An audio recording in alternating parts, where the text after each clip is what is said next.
So again guys, in continuation, ang gagawin natin is magre-receive tayo ng user input and then ang gagawin natin ay i-co-compute natin yung number na ibibigay niya sa atin. So basically, kailangan natin mag-add sa mismong variables natin.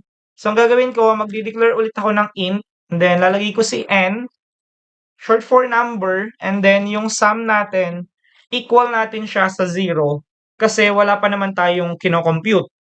So as of this moment, naka-initialize yung value ni sum into 0. Then after nun, see out lang tayo and sasabihin natin enter a number. So kukunin lang natin yung number na manggagaling sa user natin. So para maka-receive ka ng input, gagamit ka ng cin. So ang cin natin ay kukunin natin yung variable niya which is yung n natin, short for number. And then, babaguhin lang natin yung condition ng while natin since meron na tayong variable for number. So instead of 10, ang gagamitin natin dito is yung variable na n na siya. Yan. So magbe-base ngayon tayo kung hanggang saan tayo magbibilang dito sa i-enter na number ng mismong user natin. And after nito guys, malagay na natin yung condition natin, yung new condition.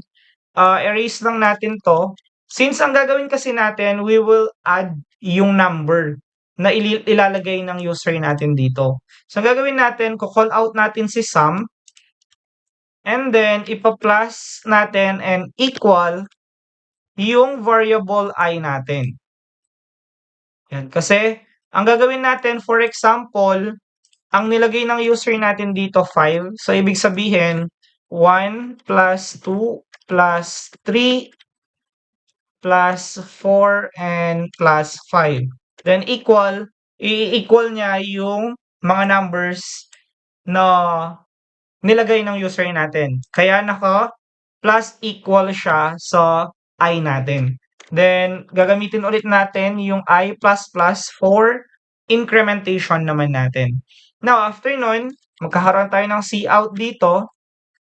Sa cout natin, lalagay natin yung sum equal, and then magsa-sum tayo dito, which is etong variable na to. And then, kakaroon tayo ng end line dito. So, run natin yung program.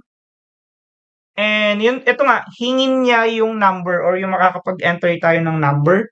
So, kapag naglagay ka ng 5, mag-i-equal tayo sa 15 kasi ipa-plus niya yung mga numbers na to. So, ibig sabihin, pag pinag-plus yan, mag-i-equal ka ngayon sa 15. And pwede mag-change yon based sa input ng user natin dito sa enter number natin. Let's say, for example, naglagay siya ng 10, magiging 55 na ngayon siya. So, ipa-plus niya lang yung mga number from 1 hanggang 10. So, sequence niyang bibilangin yun.